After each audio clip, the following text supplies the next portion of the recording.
Semua okey ke? Okey, Ustaz. Mestilah okey, Ustaz. Seronok hari ni. Apa yang seronok sangat tu? Macam mana dengan result periksa okey? Mestilah okey, Ustaz. Saya rasa nak menjerit. Bagi tahu semua orang je.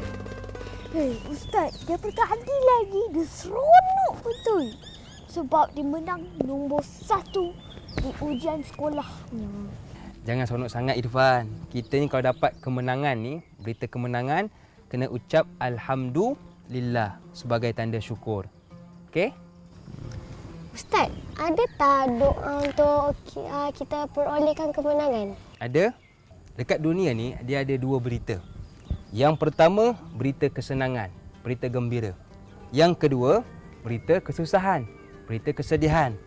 Jadi hari ni ada orang bila dapat berita kemenangan, dia lupa Allah. Dia lalai kepada Allah. Sebab apa? Dah dapat kemenangan, kesenangan. Ada orang dapat berita kekalahan, gagal. Dia pun sedih. Alamak, aku punya keputusan periksa gagal lah. Dia pun sedih. Tapi sebenarnya, 2 berita ni, dua-dua bagi manfaat kepada orang yang dapat kemenangan ataupun kekalahan.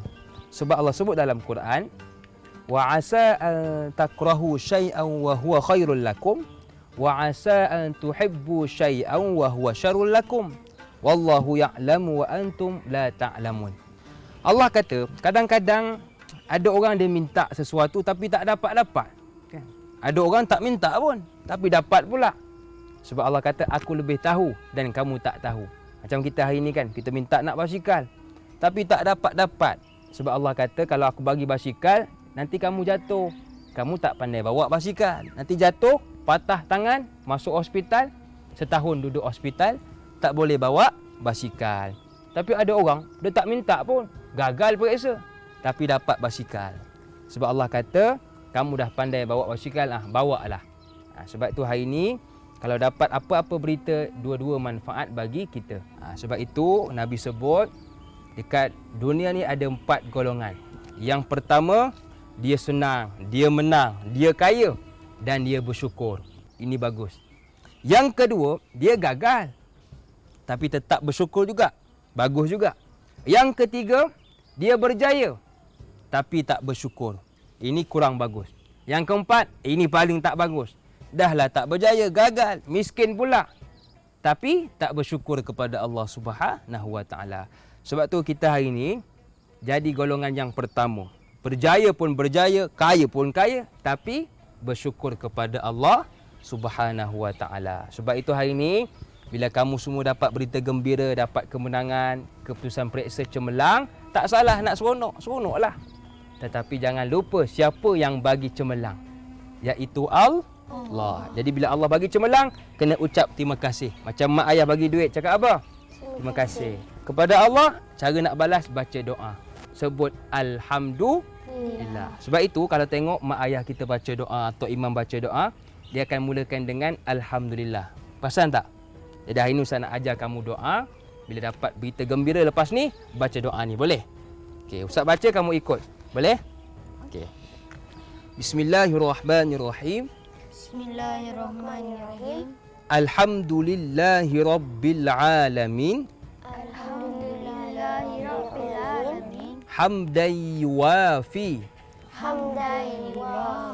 ni'amahu wa yukafi'u mazidah.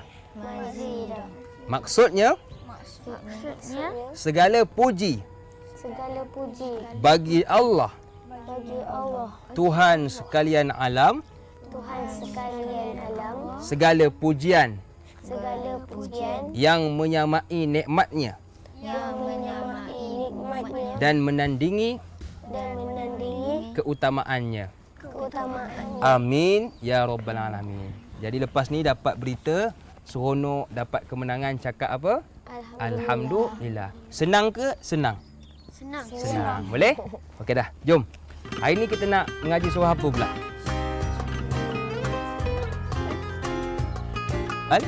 Alamak, Ustaz tak ingat lah pula. Jom kita.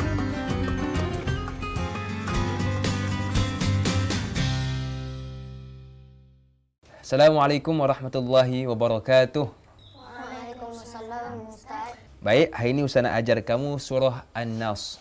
Macam biasalah Ustaz baca dulu kemudian baca sama-sama, boleh? Bismillahirrahmanirrahim. Idza jaa nasrullahi wal fath ورأيت الناس يدخلون في دين الله أفواجا فسبح بحمد ربك واستغفره إنه كان توابا. Okey. 1, 2, 3. Bismillahirrahmanirrahim. Idza jaa nasrullahi wal fath Okey. wa ra'aitan nasa yadkhuluna fi dinillahi afwaja. Okey. Fasabbih bihamdi rabbika wastaghfir innahu kana tawwaba. Okey, baik, alhamdulillah Ustaz dah dengar semua baca. Jadi hari ni Ustaz nak fokus kepada hukum tajwid yang kita panggil sebagai mad and wat. Mad apa? Mad and wat. Baik. Mad and wat ni terjadi apabila huruf berbaris tanwin fathah. Kita baca jadi mad and wat apabila dia berhenti. Contoh, ada huruf berbaris tanwin fathah. Okey, dan jadi mad and wat ketika berhenti. Contoh, dalam ayat ini cuba tengok ayat yang kedua. Ada tak tanwin fathah? Tanwin berbaris atas. Ada tak? Okey, pada perkataan apa? Afwajah, betul? Okey, kita ada tanwin fathah kan? Jadi dia akan jadi mad and wat jikalau kita berhenti. Contoh, wa ra'aitan nasa yadkhuluna fi dinillahi afwaja. Kan? Ja jadi satu, betul tak? Jadi cara dia ialah jadikan satu walaupun dia dua sebab berhenti. Berapa harakat? 2 harakat. Afwaja. Jangan kalau kita berhenti yang salah afwajan. Itu tak jadi. Okey? Jangan panjang sangat. Afwaja. Jangan. Kan? Itu lebih harakat. Okey. Okey. Seterusnya tengok ada tak lagi mad and wat? Ada. Di mana? Tawwaba. Yes. Jadi baca berapa harakat? 2. 2 harakat. Boleh Okey. Selain daripada surah ini pun kalau kamu jumpa dalam surah yang lain ada huruf berbaris tanwin fathah dan bila kita nak berhenti baca dengan mad and wat iaitu 2 harakat. Okey, jadi dah faham. Kali ni Ustaz nak cerita pula tentang tafsir surah ini. Baik. Ayat pertama, idza jaa nasrullahi wal fath. Maksud dalam bahasa Melayu terjemahannya apabila telah datang pertolongan Allah dan kemenangan. Maknanya apa? Dulu agama Islam ditindas, dimaki, dicaci, dihina. Tapi bila datang pertolongan Allah, orang mula hormat agama Islam, mula muliakan agama Islam, mula pandang tinggi pada agama Islam. Dan kemenangan maksudnya apa? Iaitu Nabi berjaya menawan kota Mekah. Nabi masuk kota Mekah dan Islam pun tersebar, Islam bebas diamalkan dan Nabi hancurkan, Nabi buang segala berhala-berhala dalam kota Mekah. Berhala ni apa? Berhala ni Tuhan kepada orang kafir Quraisy. Jadi itu yang pertama, kan? Kejayaan. Yang kedua, wa ra'aitan nasa yadkhuluna fi dinillahi afwaja. Dan engkau lihat manusia masuk ke dalam agama Allah dalam keadaan berbondong-bondong. Maknanya apa? Ramai. Ramai orang nak masuk Islam.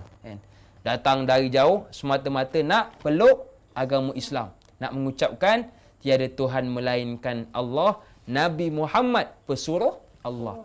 Sebab dulu agama Islam ni kan, kalau orang nak solat, orang nak baca Quran, tak boleh menunjuk-nunjuk, kena sembunyi. Kalau orang nampak, dia akan bunuh. Contoh nak solat kan. Nak solat ni kena sembunyi. Sebab apa? Agamanya tak meluas kan. Tapi bila datang Islam, bila Nabi berjaya tawan kota Mekah, nak solat bebas kan. Nak baca Quran bebas. Sebab apa? Sebab Islam dah menawan kota Mekah. Fasabbih bihamdi rabbika wastaghfir. Maka ucaplah tasbih dengan memuji Allah. Apa maksud tasbih di sini? Tasbih yang selawat tu. Okey, siapa tahu lagi? Alisa tahu? Auni tahu? Okey, tasbih tu maknanya kita mengucapkan akan kebesaran Allah Subhanahu wa taala kan, dengan puji Allah. Sebab itu Allah kan, kalau kita belajar surah Al-Fatihah yang kita belajar pada kelas yang lepas, ingat tak Ustaz ada cakap Allah sukakan pujian. Innahu kana tawwaba, sesungguhnya Allah itu Maha penerima taubat. Jadi hari ni kita semua ada dosa, betul tak? Ustaz pun ada dosa. Ustaz bukan tak ada dosa ke? Ustaz manusia juga. Jadi ustaz, adik-adik semua ada dosa. Jadi kita kena minta ampun kepada Allah. Bila kita minta ampun kepada Allah, Allah akan makbulkan doa kita. Ustaz, saya ni banyak dosa, Allah terima ke? Terima. Ustaz, saya ni buat dosa besar Ustaz, Allah ampunkan ke? Ampun.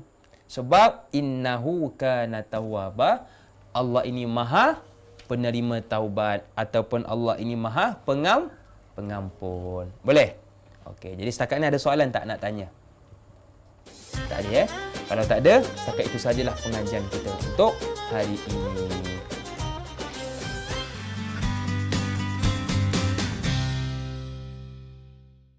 Okey, tadi Ustaz dah ajak kamu mengaji kan? Kan Ustaz saja ajak kamu kat tepi sungai ni. Kita nak tenang-tenang, tak nak stres-stres. Dan tadi kamu pergi sekolah dah stres. Kan Ustaz ajak lepak pula. Tapi bukan lepak saja. Ustaz nak cerita tentang pengajaran surah An-Nas. Boleh? Okey, baik.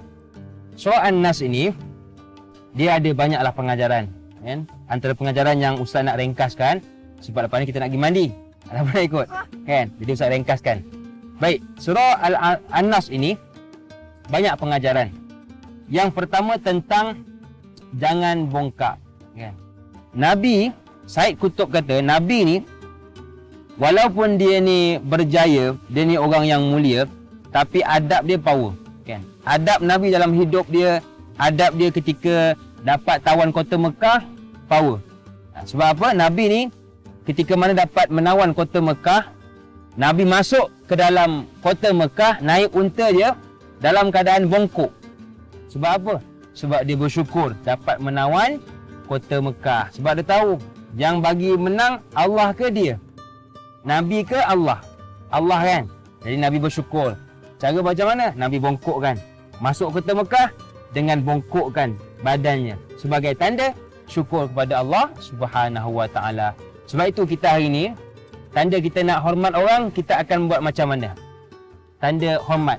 Contoh kita lalu depan orang tua kan, kita akan tunduk kan? Kita akan bongkokkan sikit, betul tak? Sebagai tanda hormat. Lalu depan ayah, kita akan tunduk sikit. Lalu depan ibu, akan tunduk sikit kan? Tapi tunduk biasa je lah, sikit je lah. Jangan sampai cium lutut. Tu terlanggar tiang tu kan? Sikit je. Sebagai tanda hormat. Sama juga kalau kita jumpa orang, macam orang jumpa kan? Height kan? Height kan? Dia hormat kita. Jadi, itu tanda hormat. Sebab itu ulama' dengan kita beza kan? Ulama' dia tak suka kalau orang puji dia. Beza kita dengan ulama' kalau orang puji, dia akan sedih. Sebab dia takut nanti datang perasaan riak, perasaan bagus dalam diri kan? Dia tak sedih. Tapi kita tak. Kita lain manusia. Kita sedih kalau orang tak puji. Macam Alisa kan, sedih. Auni tanya, Alisa kenapa sedih? Ni, Adam cakap aku macam monyet. Ada macam monyet dia kata kan. Alisa pun sedih. Auni pun sedih. Kenapa Auni sedih? Ali cakap saya tak comel Ustaz. Sedih. Sedih kalau orang tak puji. Itu manusia.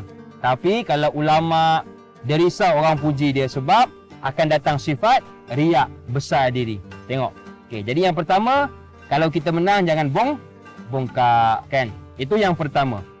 Pengajaran yang kedua ialah kalau kita berjaya, kita jangan terlalu lama kita pegang kejayaan tersebut. Macam kita hari ni kan, bila berjaya UPSR, mengungkit-ngungkit cerita ke orang. Aku dah berjaya dapat 5A. Okeylah. Dah besar cerita lagi. Dulu kalau kau nak tahu, masa aku sekolah rendah, aku dapat 5A kan. Dah kawan cerita lagi. Asyik puji diri sendiri je. Kan? Itu kita. Tapi Nabi tak. Nabi walaupun dia dapat menawan kota Mekah, dia berjaya, tapi dia cepat-cepat lupakan. Cepat-cepat lupakan. Sebab hidup ni banyak lagi, betul tak? Kamu berjaya UPSR, nanti masuk PMR, kan? Tingkatan 3 ada ujian dia. Itu belum tentu kita akan lulus, betul tak? Nanti naik atas lagi ada pula SPM, kan? Naik atas lagi ada pula diploma, kan? Banyak ujian. Jadi kena cepat. Kalau dah berjaya UPSR, boleh bangga, tapi cepat lupakan sebab ada periksa lain. Berjaya pula SPM, bangga sekejap, lupakan cepat. Sebab apa? Ada diploma. Begitulah Nabi. Walaupun berjaya dapat menawan kota Mekah, bangga, tapi tetap dia lupakan. Sebab dia kata kemenangan ni sementara saja. Dia lupakan, cepat-cepat dia bertahmid. Alhamdulillah. Nabi zikir kepada Allah Subhanahu Wa Taala. Sebab tu hari ni kita kalau boleh banyakkan zikir. Dan zikir ni kata Imam Nawawi ada 2. Yang pertama zikir dengan lisan. Macam mana? Macam biasalah. Subhanallah walhamdulillah Allahu Akbar. Itu lisan. Yang kedua dengan hati. Hati macam mana Ustaz? Hati kalau tengok pokok. Pokok cantik tak? Cantik. Air cantik tak? Cantik. Tengok apa? Rumput cantik tak? Cantik kan? Tengok semua tu. Kalau tiga-tiga ni dah hebat, Allah lagi hebat. Jadi itu zikir dengan hati. Yang terbaik mana? Lidah ke hati? Mana yang terbaik? Kata Imam Nawawi yang terbaik, kita gabungkan. Mulut cakap Subhanallah. Hati kata Maha Suci Allah. Alhamdulillah. Hati kata segala puji bagi Allah. Allahu Akbar. Allah Maha Besar. Jadi banyakkan zikir kepada Allah Subhanahu Wa Taala. Yang ketiga ialah Nabi ni orang yang paling banyak ingat kepada Allah setiap masa dan di mana-mana sahaja. Walaupun Nabi ni orang yang berjaya. Sebab itu kita ini jadi macam Nabi. Ingat Allah, selalu minta ampun kepada Allah. Nabi, dia kata, aku minta ampun kepada Allah lebih 70 kali sehari. Banyak tak? Banyak. Dalam riwayatnya lain kata, lebih 100 kali sehari. Banyak. Nabi manusia yang maksum. Maknanya apa? Tak ada dosa. Pun banyak istighfar kepada Allah. Sebab maksum. Tak ada dosa. Kita manusia yang maklumlah banyak dosa kita ni. Jadi bila manusia yang maklum banyak dosa ni, lagilah kena istighfar kepada Allah Subhanahu Wa Taala. Tengok Nabi, walaupun tak ada dosa, tetap ingat Allah. Kita yang maklumlah banyak dosa ni, kena lagi-lagilah ingat kepada Allah Subhanahu Wa Taala. Jadi itu 3 pengajaran surah An-Nas. Yang pertama, jangan bongkak. Nabi dapat tawan kota Mekah, kotanya hebat. Nabi relax tetap bongkok, tak bongkak. Yang kedua, cepat-cepat lupakan kejayaan sebab banyak lagi benda yang kita nak hadapi. Dan yang ketiga, jadi macam Nabi, orang yang paling banyak ingat Allah Subhanahu Wa Taala. Boleh? Ingat yang 3 tu? Ingat. Lepas ni ingat dan amalkan. Okey? Okey. Jadi hari ni Ustaz nak, sebelum kamu nak terjun, semua dah pandang sungai nampak Ustaz pun nak terjun kat ni. Jadi Ustaz nak ajar kamu dulu. Jadi sambil kita berenang nanti kamu berlatih. Boleh? Lagu ni lagu ras. Ras ni maknanya apa? Dia punya sifat lincah. Okey? Lincah yang pertama dan yang kedua sifatnya boleh masuk pada mana-mana ayat. Okey. Dan dia punya peranan dia untuk bagi semangat. Yang kedua bagi tenaga dan yang ketiga bagi kepuasan. Okey? Jadi itu 3 peranan dia. Okey, jadi kamu dengar elok-elok, nanti sambil kamu mandi kamu buat. Boleh? Okey. Lagu dia senang aja. Bismillahirrahmanirrahim.